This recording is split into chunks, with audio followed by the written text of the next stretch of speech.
ഇന്ത്യയിലെ തന്നെ ഏറ്റവും സുരക്ഷയുള്ള ജയിലുകളിലൊന്നായ വിയൂർ സെൻട്രൽ ജയിലിൽ ഏകാന്ത തടവിലാകും കൊടും കുറ്റവാളി ഗോവിന്ദച്ചാമിയെ പാർപ്പിക്കുക. 24 മണിക്കൂറും നിരീക്ഷണത്തിന് ആയുധധാരികളായ ഉദ്യോഗസ്ഥരുണ്ടാകും. ഭക്ഷണത്തിന് പോലും പുറത്തിറങ്ങാൻ അനുവദിക്കില്ല. ജയിൽ ചാട്ടത്തിന് ശേഷം തമിഴ്നാട്ടിലേക്ക് കടക്കാനായിരുന്നു ഗോവിന്ദച്ചാമിയുടെ പദ്ധതി എന്നാണ് റിമാൻഡ് റിപ്പോർട്ടിൽ പറയുന്നത്. അതേസമയം ഗോവിന്ദച്ചാമിയുടെ ജയിൽ ചാട്ടത്തിൽ തെളിവുകൾ ശേഖരിക്കാനുള്ള ശ്രമം പോലീസ് ഊർജിതമാക്കിയിട്ടുമുണ്ട്. അന്വേഷണ സംഘം കണ്ണൂർ സെൻട്രൽ ജയിലിലെത്തി ഗോവിന്ദച്ചാമിക്കെതിരെ മറ്റു വകുപ്പുകൾ ചുമത്താനുള്ള സാധ്യതയും പരിശോധിക്കുകയാണ്.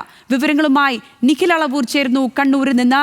നിഖിൽ, ഈ ഒടുവിലായി പറഞ്ഞു വെച്ചതുപോലെ അന്വേഷണം ഊർജിതമായി നടക്കുകയാണ്. എത്തരത്തിലാണ് തെളിവുകൾ കണ്ടെത്താനുള്ള ശ്രമങ്ങൾ, അതുപോലെ തന്നെ മറ്റു വകുപ്പുകൾ കൂടി ചുമത്താനുള്ള ഒരു സാധ്യതയും പരിശോധിക്കുന്നുണ്ട് അന്വേഷണ സംഘം. അങ്ങനെ അന്വേഷണ സംഘം ഇപ്പോൾ ഏത് ഘട്ടത്തിലാണ് എത്തിച്ചേർന്നിരിക്കുന്നത്? ഏത് വിധേയനെയാണ് ഈ അന്വേഷണത്തെ അവർ പ്ലാൻ ചെയ്തിരിക്കുന്നത്?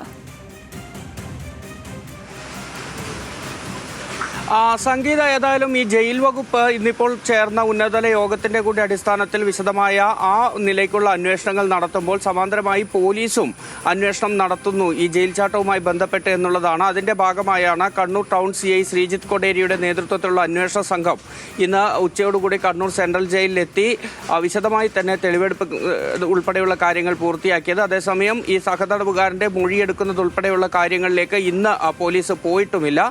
പ്രധാനമായും പോലീസ് ഈ തെളിവെടുപ്പിലൂടെ ഉദ്ദേശിക്കുന്നത് മറ്റ് വകുപ്പുകൾ അതായത് ജയിൽ ചാട്ടവുമായി ബന്ധപ്പെട്ട കാര്യങ്ങളിൽ മറ്റ് വകുപ്പുകൾ ഗോവിന്ദച്ചാമിക്കെതിരെ ചുമത്താനുള്ള സാധ്യതകളുണ്ടോ എന്ന് പരിശോധിക്കുന്നു എന്നാണ് നമ്മൾ മനസ്സിലാക്കുന്നത്. കാരണം അതീവ സുരക്ഷാ സംവിധാനമുള്ളതാണ് കണ്ണൂർ സെൻട്രൽ ജയിലിലെ ഈ 10B ബ്ലോക്ക് എന്ന് പറയുന്നത്. സ്വാഭാവികമായും അത് പൊതുമുതൽ എന്ന ഗണത്തിലേക്ക് വരും. അങ്ങനെ ഒരു പൊതുമുതൽ നശിപ്പിച്ചതിന് ശേഷമാണ് ഗോവിന്ദച്ചാമി പുറത്തേക്ക് കടന്നത്. അപ്പോൾ അത്തരത്തിൽ പൊതുമുതൽ നശിപ്പിക്കുന്നത് ഉൾപ്പെടെയുള്ള കാര്യങ്ങളിൽ ഗോവിന്ദച്ചാമിയെ പ്രതി ചേർക്കാനാവുമോ എന്ന കാര്യം പരിശോധിക്കുന്നുണ്ടെന്നാണ് നമുക്ക് മനസ്സിലാകുന്നത്. ഏതായാലും ഇന്നലത്തെ ഈ ജയിൽ ചാട്ടവുമായി ബന്ധപ്പെട്ടുള്ള വിശദമായ തെളിവ് ശേഖരണമാണ് ഇന്ന് നടന്നത്. ഈ സെല്ലിലെ കമ്പി മുറിച്ച് മാറ്റിയത്, ഒപ്പം തന്നെ ഈ ജയിൽ കോമ്പൗണ്ടിനുള്ളിൽ നിന്ന് മതിൽ ചാടി പുറത്തേക്ക് വന്ന വഴി തുടങ്ങിയ കാര്യങ്ങളെല്ലാം തന്നെ ഇന്ന് അന്വേഷണ ഉദ്യോഗസ്ഥൻ നേരിട്ട് കണ്ട് അവിടെ നിന്ന് വിശദമായ തെളിവുകൾ ശേഖരിക്കുക എന്നതിൻ്റെ ഭാഗമായാണ് ഇന്ന് ജയിലിലെത്തിയത്. ഒപ്പം മേസർ റിപ്പോർട്ട് തയ്യാറാക്കുന്നത് ഉൾപ്പെടെയുള്ള നടപടികളും പൂർത്തിയാക്കേണ്ടതുണ്ടായിരുന്നു. അത്തരത്തിലാണ് ആ കാര്യങ്ങൾ മുന്നോട്ട് പോയത്. ഒപ്പം തന്നെ ഈ ഗോവിന്ദച്ചാമി നേരത്തെ തന്നെ ഈ ജയിൽ ചാടൽ ആസൂത്രണം ചെയ്യുമ്പോൾ തന്നെ തമിഴ്നാട്ടിലേക്ക് കടക്കുകയായിരുന്നു പദ്ധതി എന്നാണ് റിമാൻഡ് റിപ്പോർട്ടിൽ പറയുന്നത്. ഇത്തരത്തിൽ ഈ ജയിൽ ചാടിയതിന് ശേഷം തമിഴ്നാട്ടിലേക്ക് പോവുകയായിരുന്നു ലക്ഷ്യം.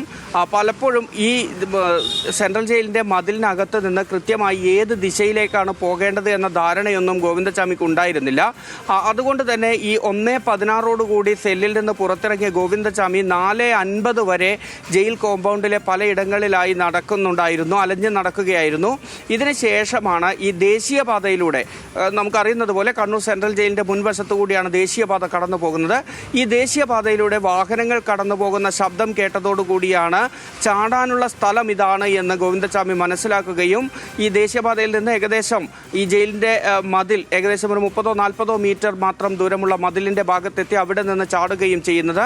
4:50 പള്ളിയിൽ നിന്നുള്ള ബാങ്ക് വിളി കേൾക്കുന്ന ആ സമയത്താണ് ചാടിയത് എന്നുകൂടി ഗോവിന്ദച്ചാമി പറയുന്നുണ്ട്. പക്ഷേ ഈ ജയിൽ ചാടി ദേശീയപാതയിലേക്ക് എത്തിയതോടുകൂടി ഗോവിന്ദച്ചാമിക്ക് സ്ഥലം മനസ്സിലായില്ല, എങ്ങോട്ട് പോകണമെന്ന് മനസ്സിലായില്ല. റെയിൽവേ സ്റ്റേഷനായിരുന്നു പോകാൻ ഉദ്ദേശിച്ചത്, പക്ഷേ എങ്ങനെ പോകുമെന്ന ധാരണയില്ലാതെ വന്നു. അതോടുകൂടിയാണ് പല വഴികളിലൂടെ അലഞ്ഞു നടക്കേണ്ടി വന്നത്. ഇന്നലെ തന്നെ നമ്മൾ പുറത്തുവിട്ട CCTV ദൃശ്യമൊക്കെ ഉണ്ടായിരുന്നു. ഈ പല വഴികളിലൂടെ ഈ ഗോവിന്ദച്ചാമി ഇങ്ങനെ നടക്കുന്ന ദൃശ്യങ്ങൾ.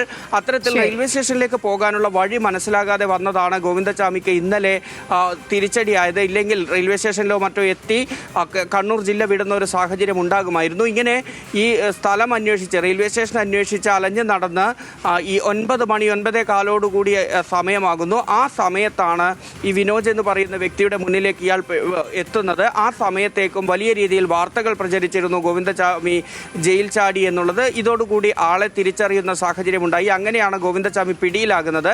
ഈ ഗോവിന്ദച്ചാമിക്ക് ജയിൽ ചാടണം എന്ന ആഗ്രഹം നേരത്തെ ഉണ്ടായിരുന്നു.